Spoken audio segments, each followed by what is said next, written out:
Hey friend, are you trying to decorate your kitchen, but you're on a super tight budget?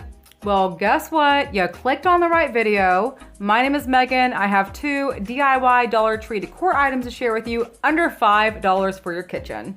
For my first DIY, I'm using 2 of these signs from the Dollar Tree. Yes, this is from Easter, and no, they're probably not carrying it anymore, but it's okay because you can definitely find the same style of sign year round. Duct tape, hot glue, popsicle sticks, I hold my 2 signs together, white chalk paint, and I paint all over the back of the sign.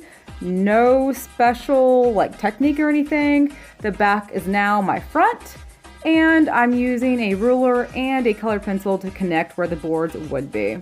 Then burnt umber, like about a pea size, and I'm dry brushing. When I dry brush, I take my brush and dab it on a paper towel, swipe it back and forth, and I never saturate the brush. I focus on the outside of the sign and also in between where the boards would be.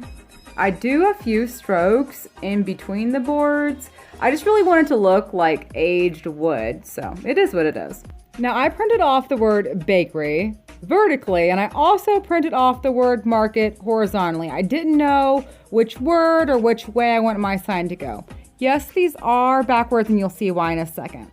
Now I also have linked both words for you in the description. I have linked them in the forward facing and the reverse facing, so you can DIY however your heart desires or what's most comfortable for you. So I printed mine off backwards because I'm going to flip my paper over, paint black acrylic paint all over the back, and then when that dries, I'm gonna cut that out. So for me personally, I find it easier to do it this way versus transferring the letters by tracing them or whatever. But you may disagree with me, and that's okay. That's why I linked both ways. You craft your way, I'll craft mine. Then just taking a ruler, I get my letters straight the best I can. Then right underneath the bottom, I'm just taking Mod Podge, but you can definitely use regular glue and kind of put them in place.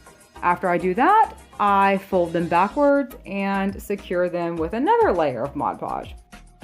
Now, I did decide that I wanted to add a little arrow on the bottom, and guess what? Yes, I linked this in the description as well. Painted the back, cut it out, and then I attached it with some Scotch tape, cut that apart, and then attached it the same way with some Mod Podge. After all of my letters, my arrow was in place, I went back and did one final layer of Mod Podge, and this time I made my brush strokes in the same way the wood would be going if it were real. To hang this, hot glue twine with some duct tape to enforce it, and I think this sign's super cute. So I'm putting mine in my pantry above the very, very top shelf, but this would be cute anywhere in the kitchen. Or if you want to make the bakery sign vertically, that'd be cute as well. So let me know which one you prefer. Next DIY, dark wood grain look contact paper from the Dollar Tree. This sign, also from the Dollar Tree. And once again, the front will be my back. So put it on the contact paper, smooth it out really good. And I don't mess with scissors when I'm trying to cut away contact paper. I just take some sandpaper and I swipe away from the sign. I swear to you, this is so much easier than whipping out the scissors. Ruler, taking a pencil, I'm just making some reference points in the middle of the sign so I can get my letters straight. I'm using these peel and stick letters from the Dollar Tree. I only need 1 sheet to spell out the word general store. Starting with general, and I start in the middle of the word with the letter E, I work my way out. It looks like this, and then I do the same thing with the word store. I start with the O and work my way out. Using the quotations and the periods, I make these little designs on each side of the word store. Then I take the exclamation points, there's 2 on each little pad, cut them in half along with the periods, and I make these little designs on the top of general store. I kind of think it mirrors the sign, looks pretty cute, doesn't look like exclamation points. That's my opinion. You may think differently. I don't know, I'm digging it. Anyways, chalk paint, I dab down the paint. I don't smudge it because I don't want to get it smeared, if that makes sense.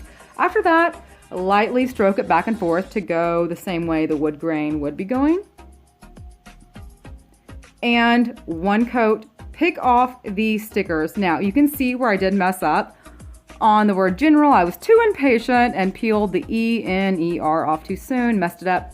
Don't stress if you do the same as me. So after this, we go back and we like sandpaper it and everything blends in together, I promise you. So even like if you mess up or you smudge the paint or your letters bleed, it'll be okay.